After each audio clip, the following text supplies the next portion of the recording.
Hi everybody, welcome to Midweek. Hope you're having an incredible week. Guess what I saw this week?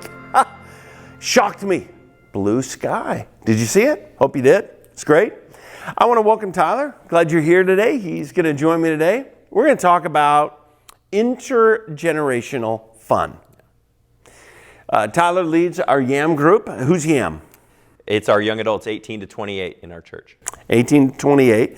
And I hear quite often when they hit 28, they ask for an extension. Often. Yeah. You love a good thing. When we started our kind of collegiate ministry, and it was prior to you, there were some others that did some things. The Fridleys did a phenomenal job, and really then you worked with them. But one of the visions that we had was not a collegiate group or kind of that era, much like maybe Campus Crusade or, Campus Ambassadors. Nothing against them. They're marvelous. But one of the things that we have here, they don't have. And they don't have a church. And most of them might even like to separate from the church. They kind of keep the students there on the campus. So when we started our ministry here, one of the designs that I'd seen in the past was to integrate a collegiate ministry into the church. And it's for two reasons. Number one is there's strength in the church that most collegiate ministries don't get. And more importantly, actually I believe, is it is better for students to connect in a local church because then the longevity after they leave collegiate ministry. I'd done a lot of research on certain ministries, and a huge portion of them have a fall off even after 4 or 5 years of well in excess of 50%. Meaning they would have, if they had 100 students involved in their ministry, after 5 years, well over 50% of them were not engaged in walking with Christ, the local church at all. And maybe some of that is because they learned to relate to a homogeneous unit, like 4 years. And when they got out, the church is not that. Yeah. So we set this up, and you've certainly been leading that way. Historically, Tyler, what are some of the things that you've done, seen, that has integrated your ministry into a local church in terms of the strength both ways? When we first started the ministry, I had the same fear that even if I was successful in creating big numbers, if they all left the church at the end, then I wasn't successful. So I went to successful ministries in our area. One was led by Chuck Balmer, who was the young adult pastor of Francis Chan's church. And he said, the reason that all my young adults stay, he said, is threefold. I'm answering the questions that they're asking. I'm connecting them with someone outside their age, which was huge. And I'm giving them a place to serve. So from the very, very beginning, I've invited older individuals into the college ministry to just be there. They're not even so much leaders. They're just, I call them my connection team, and they're just connection points to the church at large. And it's come in different events as well, like the one that we did this past weekend, which was Becomers Bingo. For those of you that don't know, Becomers is the name of one of our senior community groups. And their group was in a leadership transition, so they came and hung out with our group for 3 weeks. Mm-hmm. And I was just doing a regular series, and they were just simply there, which was a lot of fun to see at the beginning of the Sunday morning when they're just chatting with each other and the young adults are mixing in different tables. That was a lot of fun. And so when I got my leaders together a couple weeks later, I was like, what do you guys want to do? What have you enjoyed? What do you want to see in the future? Every single one of them said, we want to hang out with the seniors of our church again.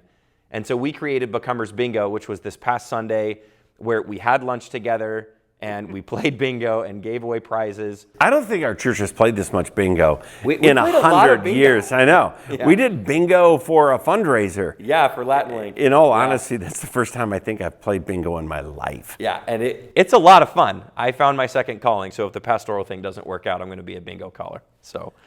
But the greatest thing that happened out of Becomers Bingo was all the relational connection afterwards. So I've heard a number of people are doing lunch. There's actually a woman in our church hosting a dinner today. Yeah, I just talked with her. Yeah, she's hosting 5 of your friends. Yes, and it's for phenomenal. Dinner. And there's coffee. And by the way, she's hoping that they go home early because she likes to go to bed early. Yeah, I said good She'll luck. need to tell them early. Yeah. So good luck. Coffee dates and sharing of stories. I went into a restaurant 2 weeks ago and saw one of the Becomers hanging out with another young adult It's incredible. Yeah. This is what they need.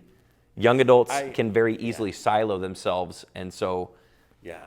I love what Balmer was telling you is like, again, addressing questions that they're wrestling with. Yep. But the third one, I think it was in your list, was giving them a place to serve. Yes. That's an area that I think you guys have excelled at. And again, it speaks of the longevity and the impact. Yeah.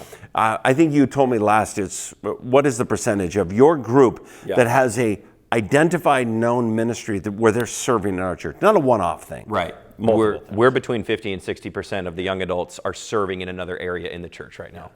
Wow. Yeah. That's intergenerational ministry. That's the power of the church. Yeah. And again, not to put down any other ministry philosophy, but in our collegiate kind of young adult ministry area, this philosophy is deeply held and practiced, and I think you see the benefit of it.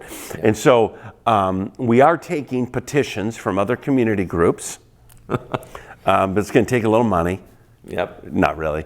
But maybe you say, hey, you know what, we want these young bucks for 2 weeks. Yeah. And out of it, who knows, it might come a bingo night.